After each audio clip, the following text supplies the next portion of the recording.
This is my 1991 Chevy S10 with a 4.3 throttle body injection with a 5-speed manual. It is a 5LM60 and it has a 231C transfer case in it.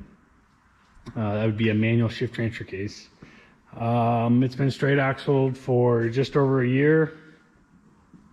After I straight axled it, I daily drove it for a little while. I still do every now and then. Axles, the front axle is a Dana 44 big hub at a 1979 F250.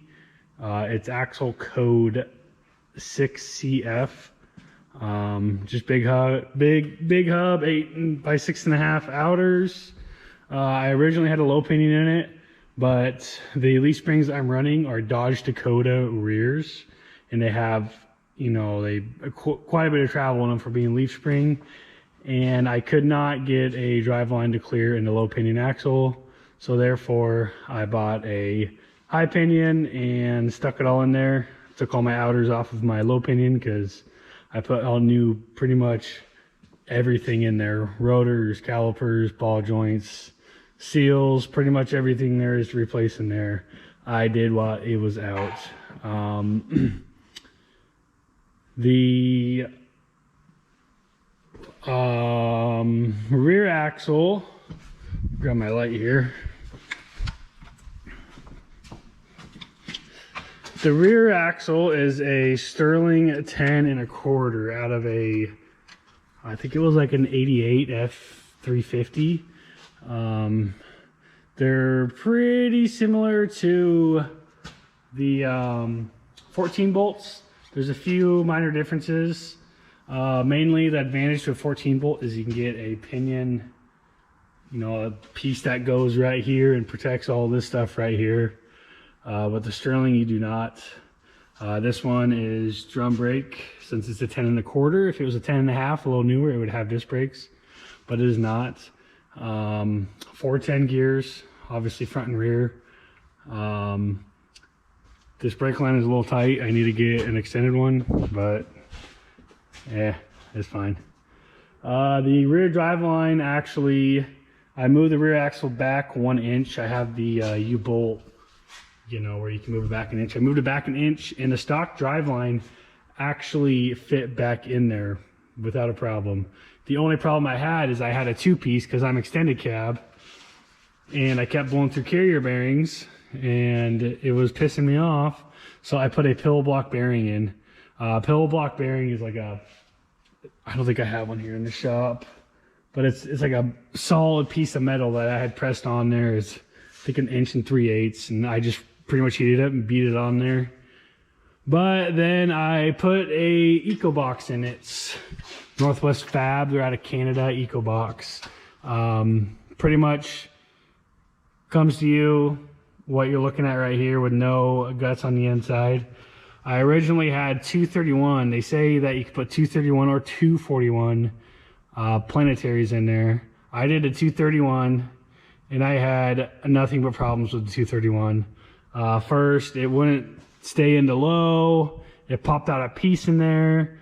Then I got another case, ripped it all apart. I have, oh man, I probably have like 4 cases at my house that I've tore apart just for the planetaries. It's a 6-pinion planetary, meaning in the planetary gear, there's actually a set of Jeeps, pretty common with 3. The Chevy stuff, the 241 stuff, it has 6 planetary gears in there. But anyways, I ended up buying a 241, ripped it apart and put it in there. And last trip, we went over to Klein Butte. I got the video on my YouTube channel, just my name, Bryce King.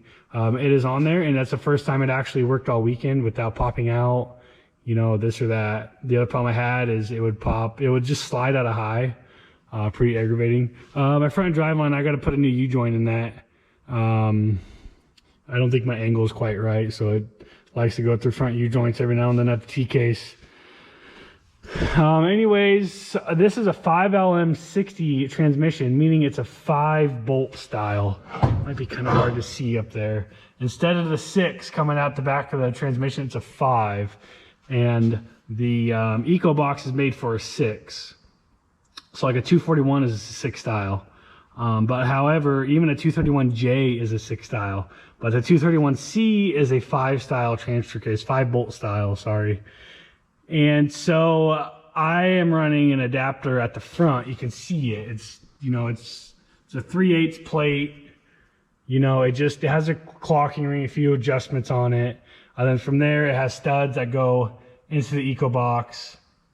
You know, just basically an adapter. Then I also have one in the back going from a 6 to a 5 because my transfer case, I'm still rocking the 231C. Eventually, I want to put a 241 in there, but for now, I mean, it'll be fine until I really bust it. And then I don't want to put a slip yoke eliminator, so I'm still rocking this. It's all drooped out. There's about 2 inches still left in there. It hasn't popped out on me yet. I'm surprised it hasn't.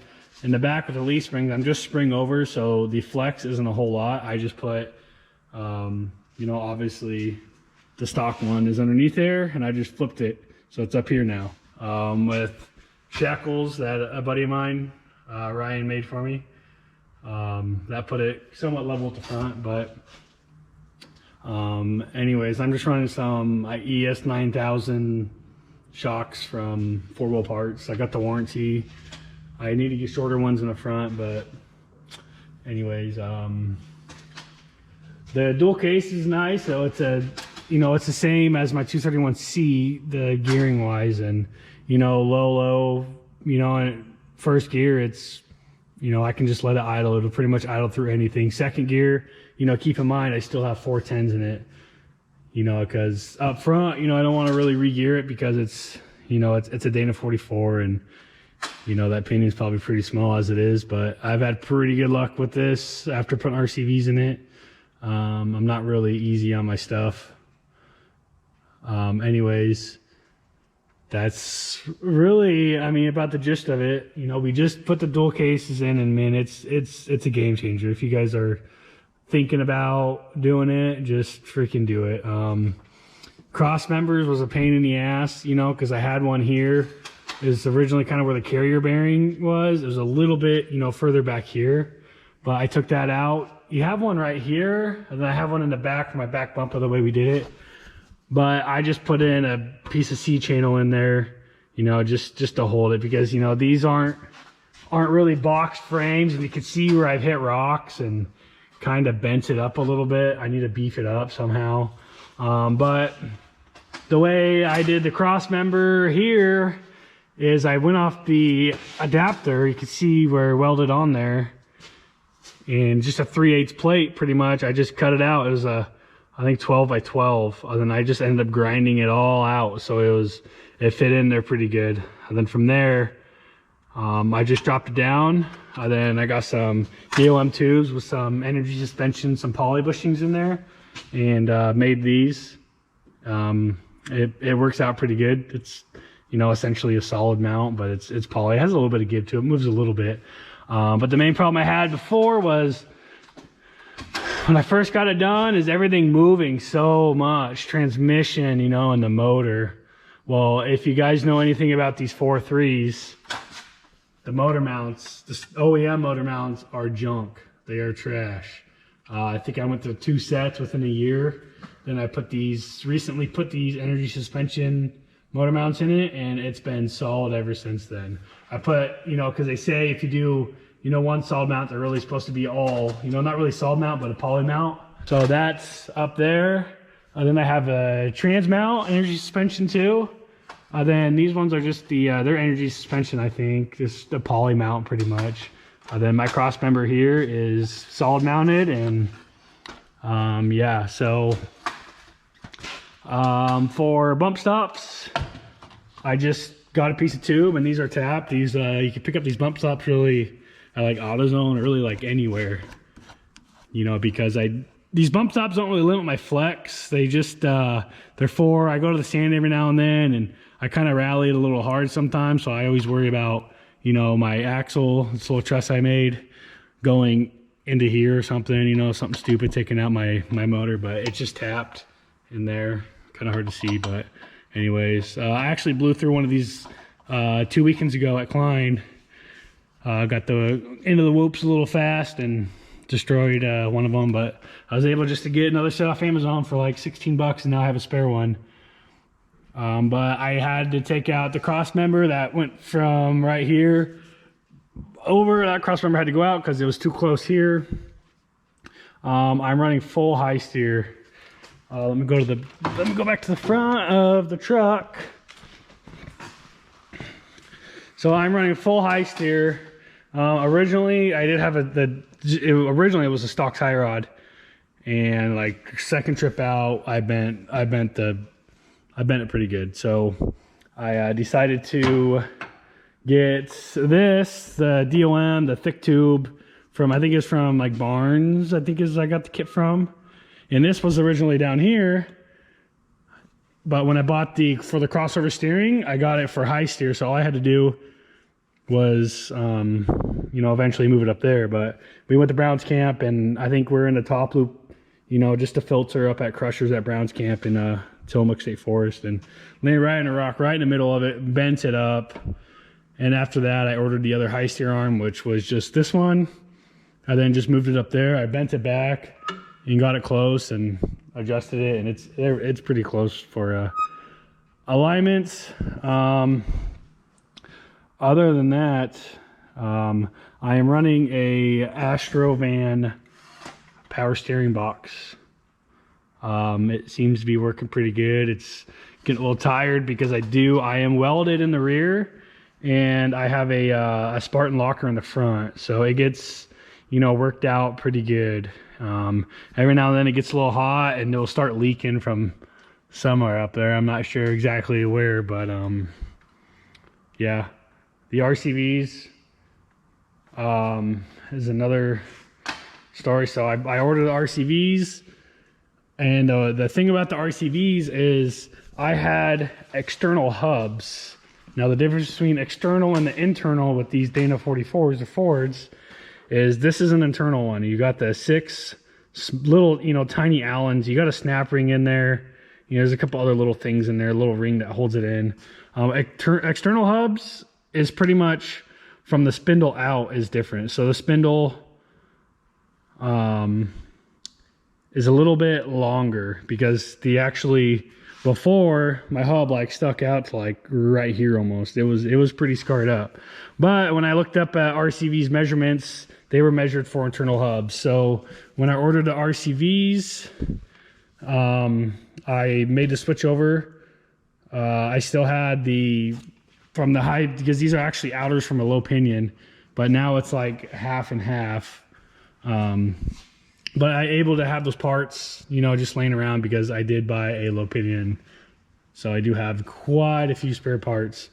But there's a piece that they sell because these are 19 spline outers in these 44s. But I mean, they're pretty much the same size as a 30. You know, it's like a friend of mine, you know, mentioned it like a 6-point socket compared to a 12-point. You just have a lot more contact. So I got that. Then what you do is you take these, because these worn hubs, I can't remember the part number. I could get them eventually, but you have to change out the inside of this from a 19 spline to a 30 spline that RCV makes, and they're like a chromoly outer. So all you do is you stick it in there, and you take out, there's like a snap ring in there, and you just put these in, and then makes it a 30 spline all the way through. Other than that, let me lower it down.